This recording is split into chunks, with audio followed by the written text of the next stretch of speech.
Beast Extra Time podcast with myself and Tommy. Or Tom. It's weird calling you Tommy, so I'm not going to do that again. Yeah, it's weird hearing it.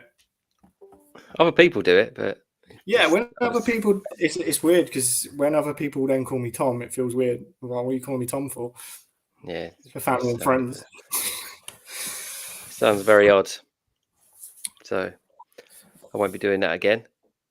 So that the viewers know it is Tom. Right. So today on the episode, we are going to do a Sunderland versus Charlton. Obviously, the teams we support. A combined 11. So at least 5 from each team. And I'll be fair, I've gone with like my favourite players. I've left out some real good names from both clubs, just because I didn't really think they played long enough for them as well and things like that. So I've gone for like personal favourites. Yeah, I feel like there's definitely going to be people in here that like people are going to hear the name of and they're going to be like, who the hell is that? Yeah, because I could have just picked like the players I could have picked would be incredible, but yeah, I wanted to do it a bit more, obviously, because it's a personal one this week. I support Sunderland, you're Charlton. I think between Sunderland and Charlton, I think like if people sat and thought about it, like the caliber of players that Sunderland and Charlton have actually had or developed is unbelievable. Yeah, and then we had a lot of players in the later stages of the career as well, didn't we? Like people you wouldn't really think about playing for them clubs, but I'm sure we'll get to them after we've gone through our list. Yeah, and then after this, we are going for our top 5 English players. Again, I've gone for my personal favourites because if we was just going to pick who's performed well for England, we wouldn't have a very big list. Let's be honest, because we haven't really set the world alight internationally in the last. You've got to go on who you think's the best, like on a personal level. Yeah, exactly. So we'll start with the old Sunderland Charlton then. Yeah. Also, actually, before we do start, I do just want to say something about little Bradley Lowry. Oh, if people think it is okay to share pictures of a kid to talk to other fans, before they do that, they should go jump off a cliff. And that's all I've got to say about it. Yeah. Let's get that out there. As we're on, 5. Fuck you both, dickheads. Right, let's move on. Right, so what formation you gone for first? Before we agreed on 4-4-2, just to kind of keep everything simple. I didn't think we wanted another case of a 3-2-1-2. No, we didn't want to have your crazy mixed up formations. 3-2-1-2. Yeah. Right, so we'll start with your goalkeeper then. Who have you gone for? So I actually started off with Sunderland. You probably know I'm going to go for. See, it's I could have had Dean Kiley. I was tempted to put him in there, but I had to make the numbers up for Sunderland somehow. And I thought Thomas Sorensen was an incredible goalkeeper. Obviously, I remember growing up watching Thomas Sorensen play for Sunderland. I don't feel like he's a massive name on everyone's lips when you talk about like classic goalkeepers, which makes me think of how underrated he actually was as a goalkeeper. Yeah, massively. Peter Schmeichel recommended him to replace him to Alex Ferguson. And maybe if they did, they would have gone through all them years of struggling to buy goalkeepers and ended up with Taibbi and fucking Roy Carroll and all the others. He was a great goalkeeper, really good. I went for Sorensen as well, but I could have gone for Mignolet, could have gone for Pickford. I didn't have any Charlton goalkeepers in mind because the only one I can think of is Dean Keeley, who wore the jogging bottoms. I think it was a shocking goalkeeper. Dean Kiley. We've had Sasha Illich, who obviously saved Michael Grove's penalty in the player final. Sam Bartram had an England cap under his name. So had to be Thomas Sorensen for me. We both got the same. Hold on a second. You're saying about Charlton goalkeepers. We've also had Scott Carson. We've had Ben Hamer. We had Nick Pope. The hell is Ben Hamer? Guy that made about 4 appearances for Leicester. You I'm can going to say chuck his Scott name Castle. in. Scott Castle, Nick Pope. You did not have better goalkeepers than Sunderland have had. Pickford, Mignolet, Sorensen, Vita Manone, Pantilimon, the big massive I was giant. going to say you're missing Pantilimon there. Yeah, we've had some great keepers. But Sorensen is the one we both picked. Who have you gone right back? Right back, I went for Luke Young of Charlton. We're going to have the same team. Obviously, former Charlton player, former Tottenham player, England caps as well, I believe. So Luke Young seemed like a very, very decent choice, considering the options were. So Yeah, they weren't great, were they, for right back? I could have gone Phil Bardsley. I thought he had a very good career at Sunderland, but I've gone Luke Young just because I had to get a couple of Charlton players in there. So I've gone for Luke Young on that one as well. What about your left back? So left back, I went for Charlton again. Did you? A familiar name for Portsmouth fans as well. Herman Hreidarsson. The guy that should have been arrested for that tackle on Pedro Mendes. Well, not even a tackle, just straight forearm to the face and knocked him clean out. What do you want from a defender?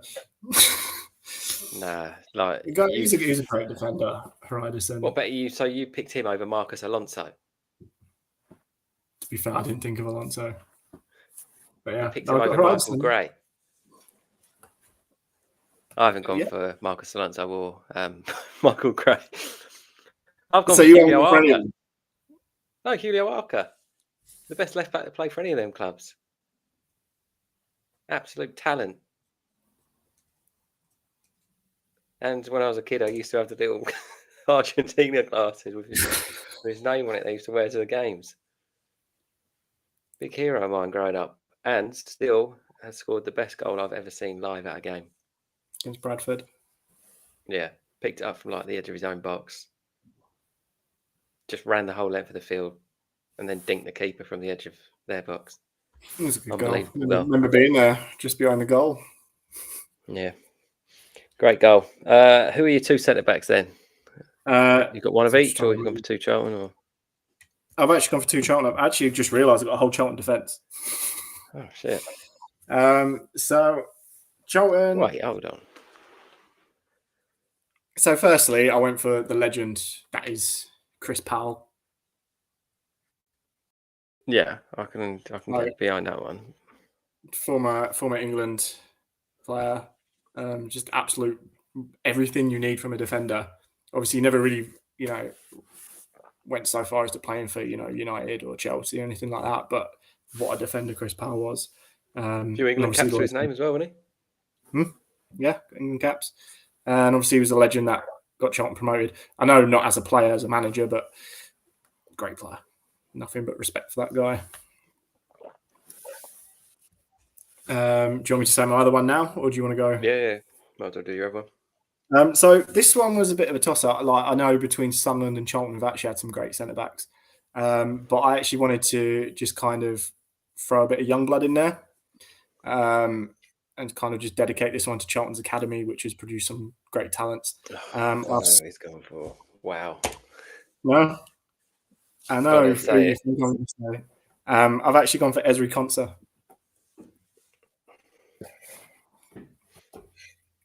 So you basically just wasted all your 4 Charlton picks already on Xtra Konsa. No. Herman Hreidarsson. I've got some Charlton players to come. No, I thought so you picked Xtra Konsa over Champions League winner John O'Shea. Yeah. Multiple Premier League winner John O'Shea. Wes Brown. I mean, come on. No one's picking Wesley Brown, are they? Over Xtra Konsa, I would say. But I've gone for none of them either. He's not had his full career yet. He's an up-and-comer. He could achieve all that. You never know. You know what I went for? This will probably shock some Sunderland fans, but I thought he was awesome for us. And it was when we started looking real good as well, just before Allardyce left. I was going to go Lamin Kone because I thought he was brilliant the couple of seasons we had him. But Yunus Kabul, I've gone for. I thought he was top class. I thought he was a top class centre-back. Could play out, Was quite good on the ball. Massive head as well. So he just got to he just headed everything. But I thought it was quality. I mean, you're telling So me I've about gone. wasting a pick on Ezri Konsa, and you just picked Yunus Kabul. Oh, he's much better than Ezri Konsa. Twice the player. I I think said it was well Ezri underrated. Konsa's Yeah, starting out. cool. I thought it was brilliant. Next time, I know you definitely thought I was going to pick Joe Gomez as well. Yeah, I did. But my second one, I've stuck another Charlton one in there. And I've gone Chris Powell because I did quite rate him. I liked him. So that's what I've gone with there. Right, your right midfielder. Whole midfield must just be Sunderland. No. Have you picked 5 Sunderland players?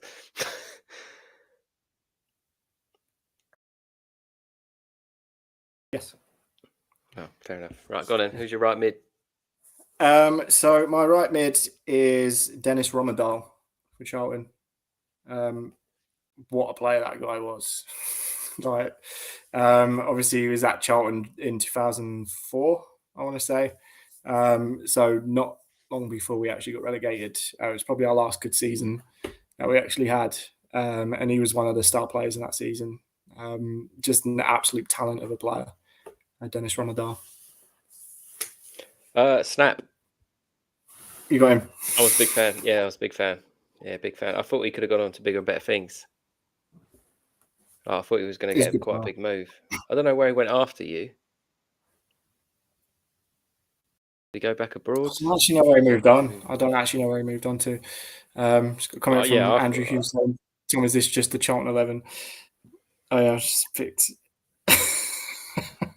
one Sunderland player out of 6 so far. Yeah, I thought Dennis Rommedahl was a great player. Like I said, I thought he could have. I can't remember where he went after you guys. I'm gonna have to have a quick look now because I was gonna say I thought he could have gone to bigger and better things. Not that same, like because obviously you were finished 7th, didn't you? Yeah, he went to Ajax after you, so it's not bad. It's not bad going. Played 61 times for them. But yeah, I thought he was good, and he was at PSV before that, wasn't he? I think you got him from PSV. Yeah. But he was rapid, absolutely rapid, good on the ball. So I went him as well. Who have you gone for your left midfielder? So I've gone for a Sunderland player. Yeah. It's a name we've heard already. And I know he did at some point play a left midfield role. And I went for you, Arca. Yeah. So I was hoping he was grabbing it somewhere. Yeah. Such a talented player, like such an absolute baller to watch on the pitch. I thought you'd have him in there just from all the years that obviously we've seen him like live. Yeah. No, absolute talent of a player. Sunderland. So good. Very underrated as well. I thought he could have gone on. Very much. Who was the other one? Nicholas Medina. Was he the other Argentinian that you had at the time? Yeah, but he came in and he was supposed to be like the same as Julio Arca, but I think he played like a minute of a game and like just went missing. I've never seen him after that. Right. My left midfielder, I'm just going to apologise for the name.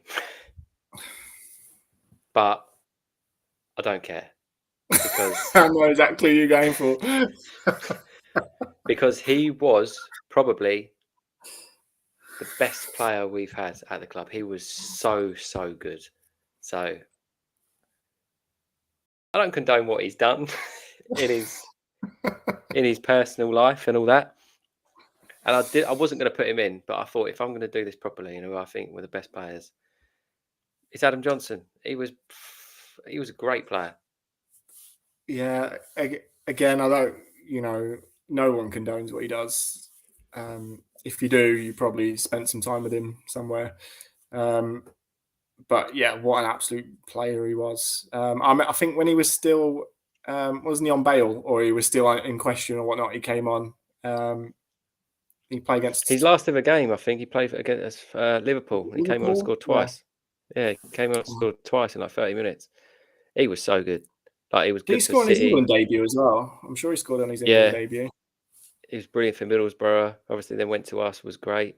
He went to City, didn't he? From there, he was good there. Went to us. I thought it was an absolute amazing piece of business when we signed him. Obviously, it turned very sour. and he's not someone that gets spoke about at Sunderland. But as a football player, one of the best we've ever had as a football player. So we won't go too much into it. You can't argue it.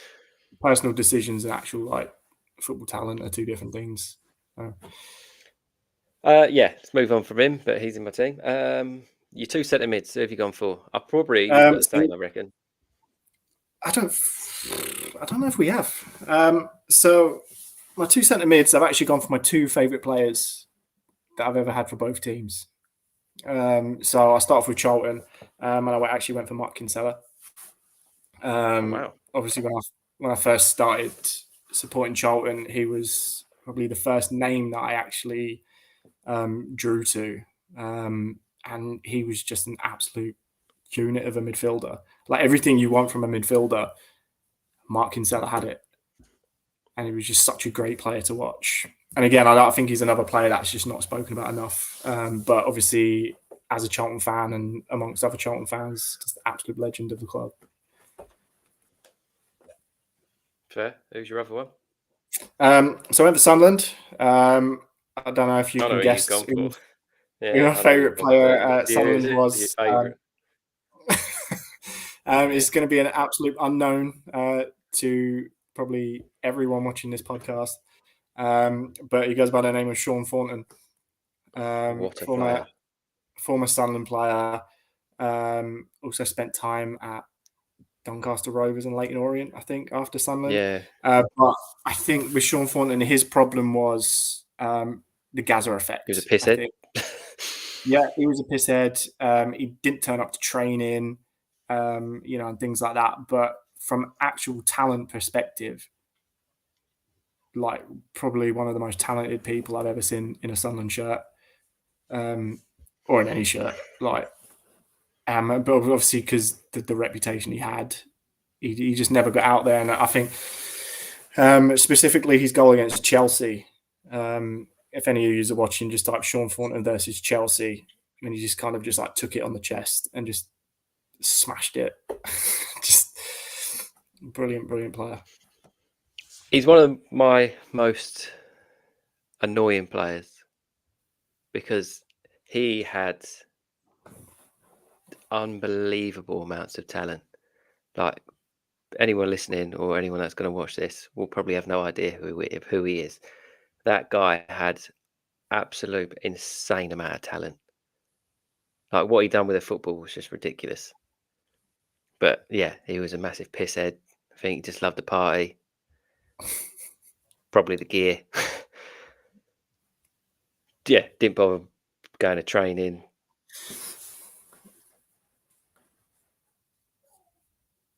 Turned up played well whenever talent-wise he was insane. He hasn't made my team, but no, I can see why he picked him. Such a waste of talent. My two centre midfielders were Scott Parker of Charlton. Yeah, he was definitely in contention. Mine. I know he left you guys on a big old sour note, which is probably not why he's made it in your team. But he made it into my five-a-side though that I done for the thing. But... yeah, hell of a player, good career. Not so well at the management stuff, but he's got sacked from Club Bruges, didn't he? I didn't even realise that. Yeah, I think he was unfairly sacked at Bournemouth, though, isn't he? Yeah, and my second one, I've gone for Jordan Henderson. I could not have him in there.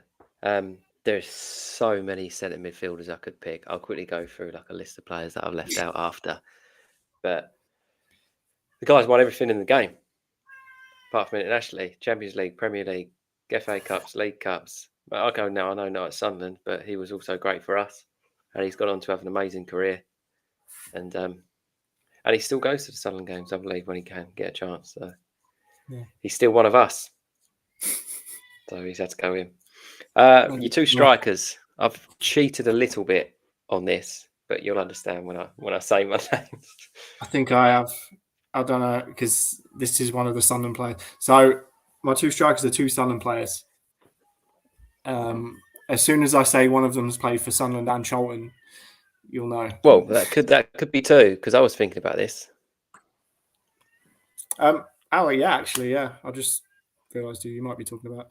So the first one I went was the first name I actually put on the sheet, which was Kevin Phillips.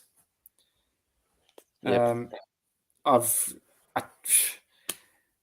Anyone that knows Kevin Phillips knows what an absolute player he was. The guy just knew where the back of the net was. And I think if you're getting any striker from Sunderland or Charlton history, or even a lot of clubs' history, Kevin Phillips is up there. He's one of the best. And obviously winning the Golden Boot with Sunderland as well is probably a feat that no one's ever going to do again. No, crazy when you actually think about it. Yeah. It's like I'm just trying to think of someone like a Nottingham Forest striker or something like that. I know we finished 7th that season, so yeah, it's a bit like Ollie Watkins now going to win the Golden Boot. Yeah, or even maybe less than that, because I think Aston Villa are actually pushing. I don't think you were pushing at the time. No, we had a good season, 2 seasons, but yeah, go on. Who's your next? So the next one I went for was Darren Bent. Yeah, Andrew called it in the comments. He did call it in the comments. Darren Bent, what an absolute player he was. Again, just like Kevin Phillips, he knew where the back of the net was. I think, in different circumstances, he could have had a better run in the England squad as well. But I think with the players you're competing with at the time, he just didn't really get that much of a look in. But yeah, no, what an absolute player Darren Bent was. Yeah, 100%, brilliant player. So mine were exactly the same. Okay. I was gonna cheat and I was gonna put Defoe in instead of Bent, but he never actually played a professional game for you lot, did he? No, Bent's technically my Charlton pick. Yeah. That's why I put Sunderland/Charlton, I think, on my sheet. Yeah. So Bent was actually my 5th Sunderland pick. He was brilliant. Darren Bent was brilliant, and he was brilliant for both clubs as well. He scored a shed load of goals for you. He sort of scored a shed load of goals for Sunderland. He scored goals wherever he wanted, apart from Tottenham. I mean, I think unless you're Harry Kane or Son, there's just seen in the comments, Hughes put no Di Canio. No, I mean, Di Canio when he came to Charlton was good, but he wasn't, I know we're not basing this too much off of their time at the clubs and just in the players in general, but because I could have had Jimmy Floyd Hasselbank in there as well. Like I said, could have had Jermaine Defoe. There's so many great strikers between the two clubs, to be fair. But I think Phillips and Bent, between them, matching them two playing together, the goals that would come from them too is ridiculous. Goals. I always felt a bit sorry for Kevin Phillips because when he was at Sunderland, I thought, man, the guy scored 30 odd goals in a Premier League season for Sunderland and won a European Golden Boot. If you do that now, you're playing for Arsenal or Man United or something the next season. Imagine the goals he would have scored at Manchester United at that time. If he scored 30 odd for Sunderland. At that time, Man United were the best team in the country by quite a long way. The goals he would have scored. Talk like 40 goals a season. He would have scored in that team. Yeah, probably quite easily. He deserved a better move because he left us and went to Southampton, which I didn't think was not really an upgrade. I think because him and James Beattie was playing together for a while, but it never. Yeah. On paper, that sounds like quite a good strike force, but it never really. Where else did he go after that? Was it like? He went everywhere, didn't he? He just kept getting teams promoted for a while. Like he went to Leicester and he scored their penalty to get him up. Blackpool, he took. I think he scored a penalty to take them up. He scored for West Brom to take them up.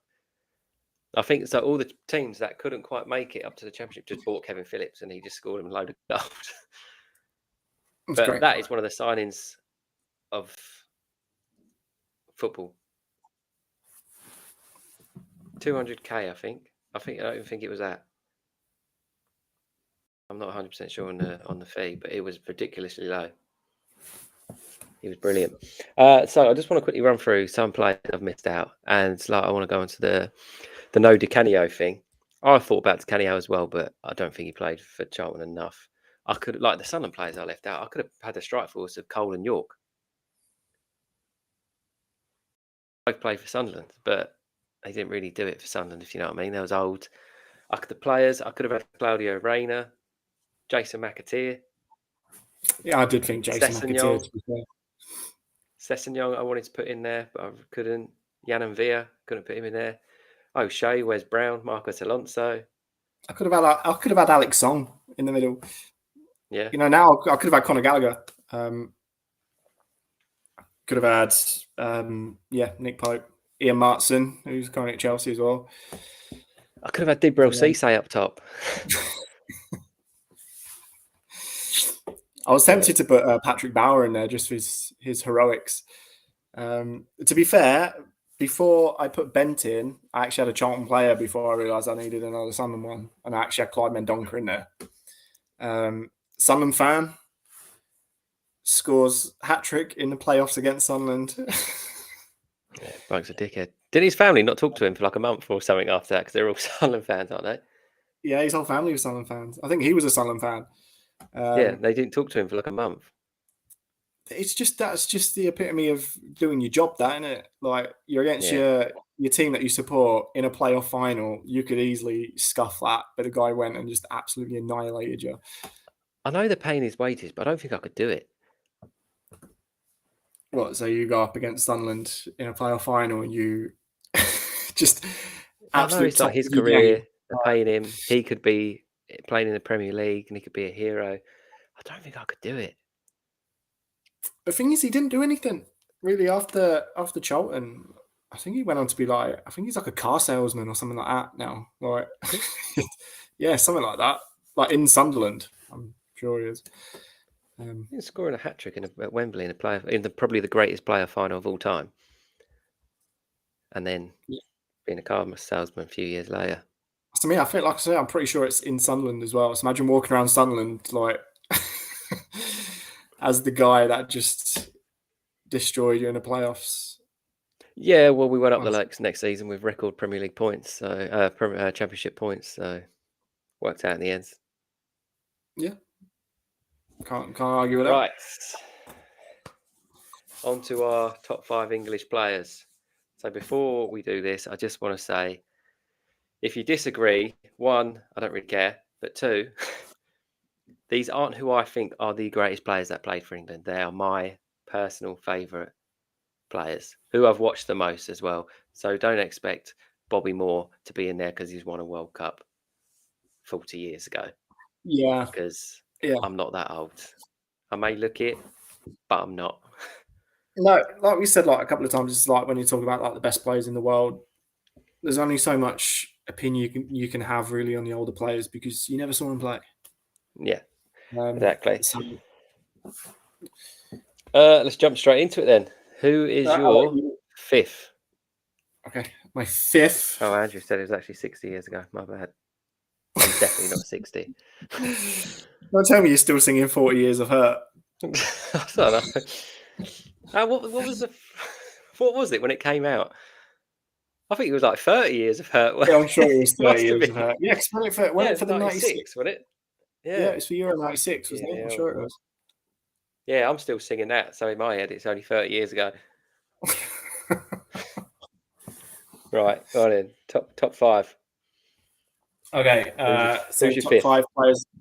So 5th, I actually went a little bit out of the box on this one because he only really played for England. Kind of had like one really good World Cup. And I actually went for Owen Hargreaves. Okay. So again, we're not basing off like England legends of all time. This is, our top 5 personal favourites. And seeing Owen Hargreaves, like I didn't really know who he was before that World Cup. I think it was at the World Cup in Germany. Was that World Cup in Germany? And he just absolutely run the show for England that whole World Cup. And I was like, who the hell is this player? Who is this guy? And obviously he then ended up getting a move to the Premier League. To United first, wasn't it? Is United then? Yeah, City. bad injuries cut that short, isn't it? But yeah, no, what a player that guy was. And personally, yeah, one of my all-time favourite England players. But I haven't put him in, but for some reason, that World Cup, I had Owen Hargreaves on the back of my shirt. Did you? I didn't know who he was. I had Hargreaves on it because I can't remember. I was because back then I used to get all the remember the match magazines and all that. Mm. I used to get it every week, and there was always quite a lot about in there about Owen Hargreaves and stuff. So I don't know why. I just became a fan, even though I'd never seen him play, because it was like he played for Munich. But yeah, for some reason I had Owen Hargreaves on the back of my shirt. It's great. My fifth is Michael Owen. Fair. At that age, when he scored against Argentina, up until he had a very short career, didn't he? And he went downhill quick. But at that time when he broke through, he was better. Hear me out here. Michael Owen was better than Mbappe is now. And at that age. I mean, I'm not a fan of Mbappe, so I'm not. But everyone says but everyone Mbappe is one of the best young players in the world, wasn't he? Like, I know he's like 24 now, but when he was 18, 19, he was one of the best young players in the planet. Michael Owen was better. That's how good Michael Owen was back then. The pace that guy had was absolutely electric. Could finish from anywhere. He was not bad at heading either for his size. I just thought he was an unbelievable player. No, he always managed to head with the facial part of his.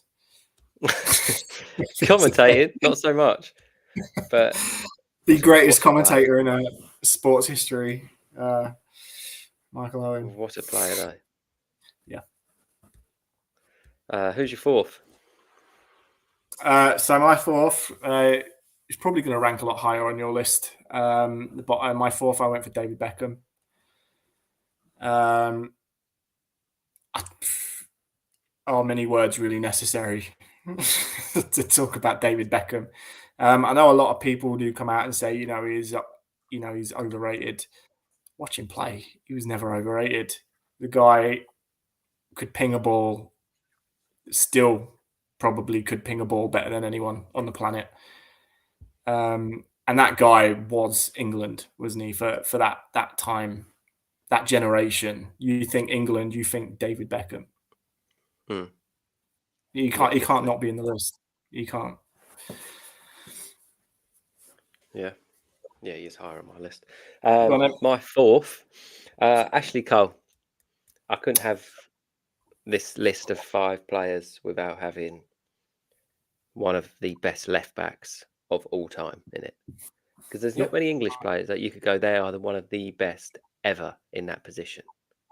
I don't think. Even the likes of Rooney, he ain't nowhere near Brazilian Ronaldo or Cristiano and stuff, is he? Gerrard, Lampard, they ain't no Zidanes or Kakas or so, but he is generally one of, I think, the top 3 left back of all time. Maybe 4. I think he's top 2 easily after Maldini. I've said this on here before. After Maldini, Ashley Cole comes next. I know Roberto Carlos is there, but I feel like Ashley Cole could do more. Obviously, apart from score. Defensive wise, I couldn't have, because he's the only, like I said, he's the only one of the only genuine players that I could say that I've seen play for England that I think that is one of the best in their position ever of all time. So I had to stick him in. Do you think, like, just on a side note, Bellingham, do you think he could be the next person that we're talking about like that? I think he could be top of this list in 5-6 years' time. I think he could be the greatest English player of all time. The bloke he's just something else. He absolutely is. He's ridiculous. Yeah, we'll be back in 6 years to let you know that pans out. Who's your number 3? My number 3, I went for Wayne Rooney. Just the absolute techers on that kid. Throughout his whole career, he never hit a brick wall, did he? Like, he never slowed down at all. Like, he just constantly just kept progressing through his whole career. and there was never a dip in any season. Like, oh, Rooney's having a bad season. You never got to that point because Wayne Rooney was just a constant. Like whether he was obviously for Everton or for United, we'll forget Derby and in whatever American team it was he went to. I can't remember. Even then, he was pinging them in from the halfway line. So yeah, but I don't think you can have an England top 5 without Wayne Rooney. This is where you tell me he's you haven't third got on Wayne mine Rooney. as well. No, Right. he's third on mine. I've got him in the exact same position. Like you said, like absolute generational talent. Unbelievable. I haven't got like really many words to say about him. He was just had everything. And the passion he had for the game as well. He just loved playing football. Like you said, like you can't really compare him to Brazilian Ronaldo, but when you look at the players that were playing in his era, are there many better than Wayne Rooney as a striker or as a player, No. even talent-wise? No, he ran the Premier League, didn't he, for quite a few years. Yeah, and he could have easily jumped I ship. always remember like his debut for Man United, a hat-trick in the Champions League on your debut. Do you know what goal I always remember from Wayne Rooney? And I just love watching it every time. And it's not because it was against Newcastle. But is it the one against Newcastle? volley, yeah, it was the volley that he scored. He just got arguing booked with the ref. Yeah, I'm sure he just got booked, and you could just see how pissed he was. And just long after that, the ball just fell to him, and you could just see him take his anger out on that strike, and he just bulleted into the back of the net. Just unbelievable. He was still arguing with him, weren't he? I think he got booked. He was arguing with him. He saw the ball running over, and he just ran to it and just smashed it as hard as he could. Yeah, unbelievable player. Incredible. And I was thinking, if he didn't get sent off in that Portugal game, what could have been?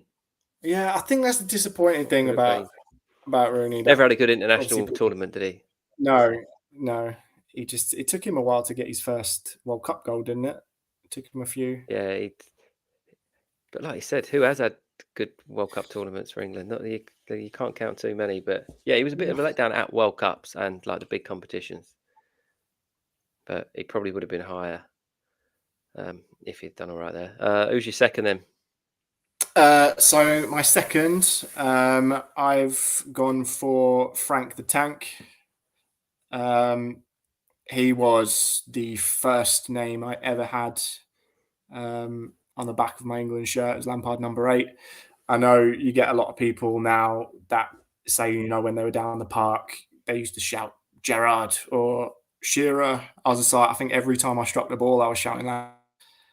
For me, there is no debate between Lampard, Gerrard, and Scholes.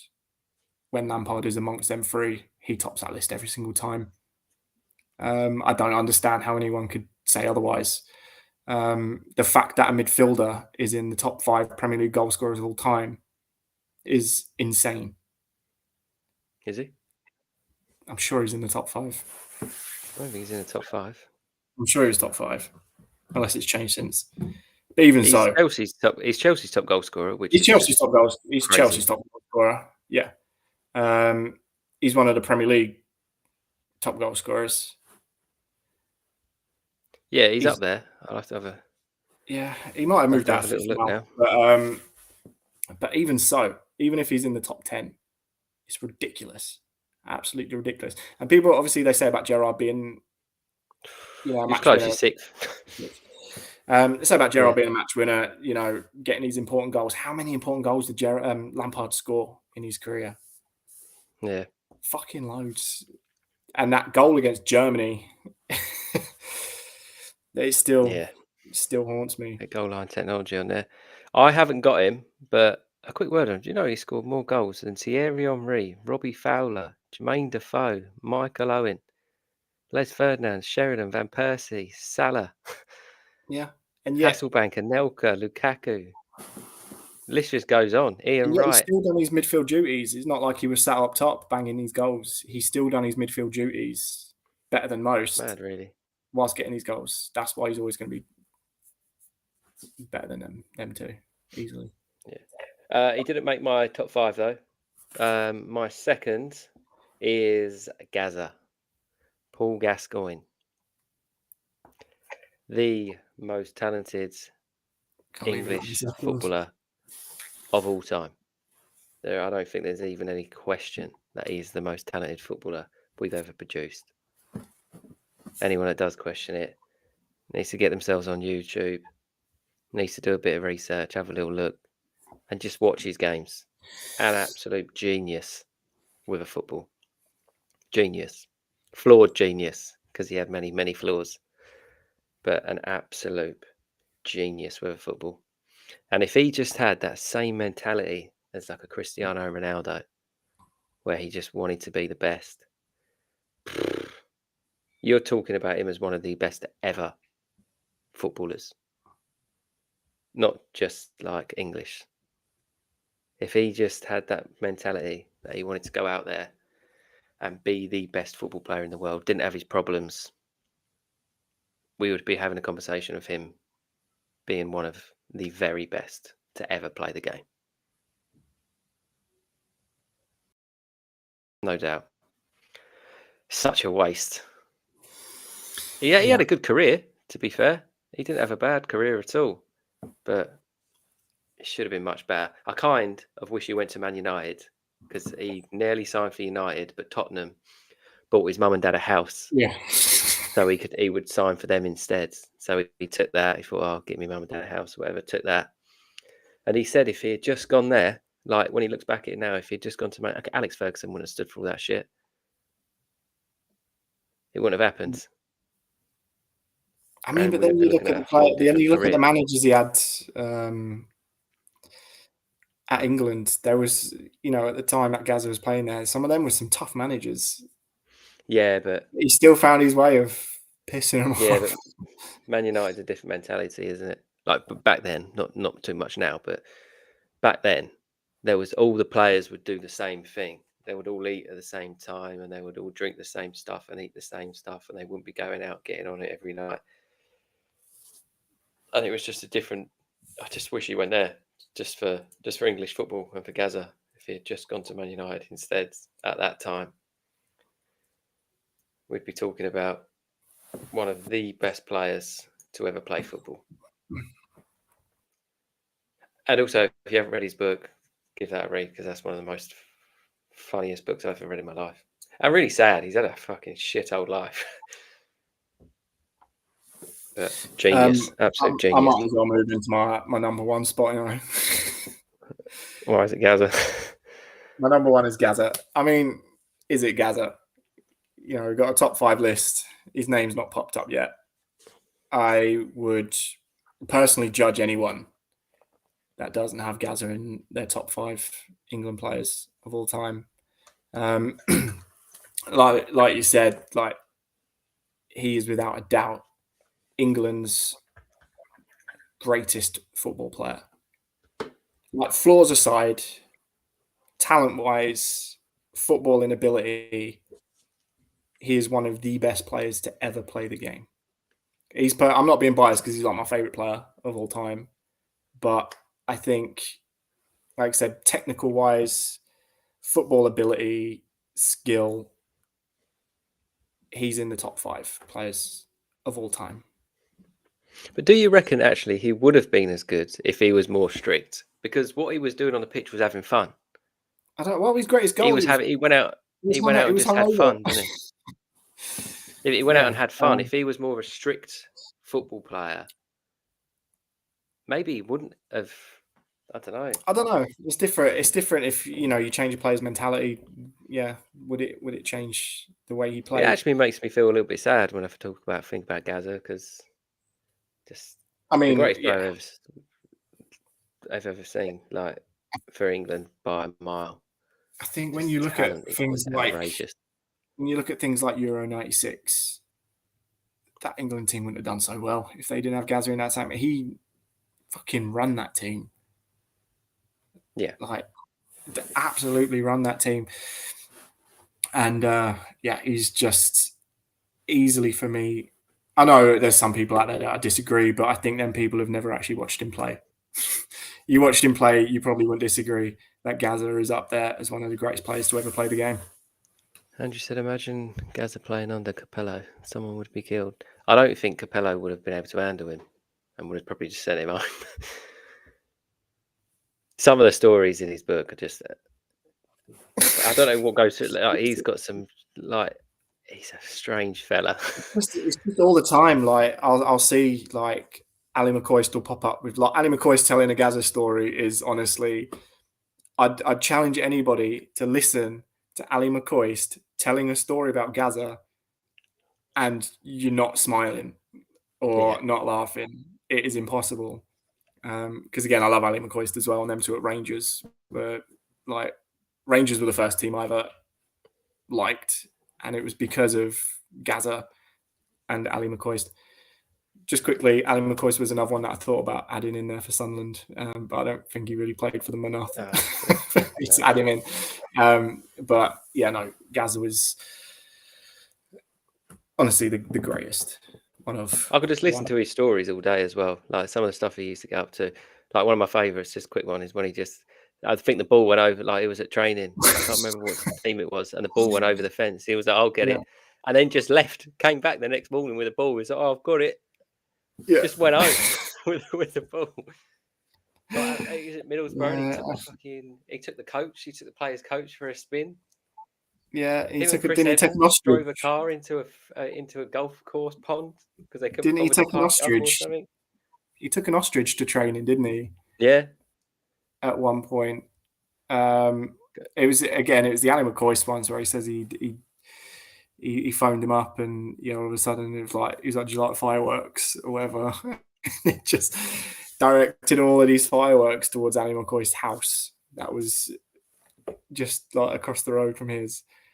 No, the best one when Ali McCoist is in bed with his wife, and there's like, "Oh, someone's downstairs." So Ali McCoyst's got like a bat or something, or a golf club, and he goes downstairs, and Gazza's in his fridge making a sandwich. He was like, "Oh yeah, I know you leave the key under the mat or something." He just let himself in at like midnight, make himself a sandwich. And I think McCoist is like, he goes upstairs, and his partner's like, "What's that?" He's like, "Oh, Gazza's just making a sandwich." He went back to bed. What a guy! Yeah, if you ain't like, just read, just go on YouTube and just listen to videos of people talking about Gaza and get his book. It's just, what a guy. So my number one, my personal favourite, probably the guy that made me fall in love with football, definitely made me fall in love with English football, is David Beckham. Just so underrated. I know you said like people say he was overrated. That's why I think he's so underrated, because he was actually a really, really good football player. I know he become more of a brand, didn't he, than people saw him more of a person, really, than an actual football player. So I think that takes a bit of the limelight off him, but no one could pass a ball like him. No one could cross a ball like him. No one could take a free kick like him. He was a very, very good footballer as well. Like, he used to come back and like, defensively, he was really good. And like you said, when you think about England, especially like anyone of my age, your age, you think of David Beckham. I think his passion and his love for football is bar none. Like, probably one of the most passionate footballers I've ever seen. I think he epitomises what every England fan wants an England player to do. Yeah, run their his absolute fucking love arse for the off. game. His love for the game as well. And I've never known anyone to love playing for England as much as he did. No. Like, he would generally pay to play, I think. Yeah, I think he played like he was doing his national service or something, didn't he? Like, yeah. Just the passion he had for playing for England. What a guy! And then, yeah, he's my top English player for me personally. It's David Beckham. The goal against Greece is still probably one of the best moments I've ever seen. I actually want to. I'm actually kind of interested, because like a couple of these I've just said, like, I challenge anyone to like pick a top five and not have this player, that player in it. I'm actually interested to know, like, everyone who their top five favorite England players are of all time. It'd be interesting. Yeah, so Bobby Moore in there, but kind of take away actual accolades or what that person. Do it in your own era. Do it like players you've seen play. Who is who are your top 5 England players? Favourite as well. Yeah, your top 5 favourite England players of all time. Yeah. Also, underrated moment from David Beckham, just quickly one before we go, is the penalty against Argentina in the Korea World Cup. The power that guy hit that penalty with, because that was like retribution, weren't it, for the sending off, and that he just smashed it straight down the middle. I've never seen a penalty hit so hard in my life, and it didn't really move off the ground. No. He hit it that hard, it didn't even move off the ground. And I think if the keeper had got any touch to it, I think he might have broke his ankle. Like a John Arisa, Alan Smith scenario all over again. Yeah, that's an underrated moment for me. So we won 1-0 that game as well. Group stages against Argentina. That penalty, great penalty. But yeah, there's our top 5. We'll put them on the socials. And yeah, chuck your top 5 favourite English players from your era in the old comments when we do that. We'll have a little look, see what everyone else has got. Right, so yeah, definitely gone over. I think this is like how when we first started these extra time stuff, we was like, yeah, we'll do half hour, a little extra time podcast. I think it's going to be longer than the last one we done. I mean, 50 minutes is probably about right for extra time this day and age. So, good point. It's been a few stoppages. Yeah. But yeah, back on, I believe it's Monday. Monday. With the Monday or Tuesday. I won't say confirm a date yet, but Monday or Tuesday for the regular podcast, and then we'll be back Thursday. I think Andrew's away next week, so I don't think there'll be any FPL. But we'll keep you updated what's going on. Check out our YouTube and our Twitch, and subscribe as well, because we haven't got that many and we're feeling a bit sad about it. So if you like, get on it. Guys, just click the button. Bollocks. Subscribe. Yeah. Right. Cool. And we'll see you again next Thursday. Peace. See you then. Ciao. Yeah. Football feast, this the Football Feast Extra podcast. Hey, Football Feast Extra podcast. Playing soccer, grab your piece. Playing soccer, time to meet. Playing soccer, time to greet. They finna talk a lot, okay? Playing soccer, get the cleats. Playing soccer, let's get it. Playing soccer, let's go. Football podcast.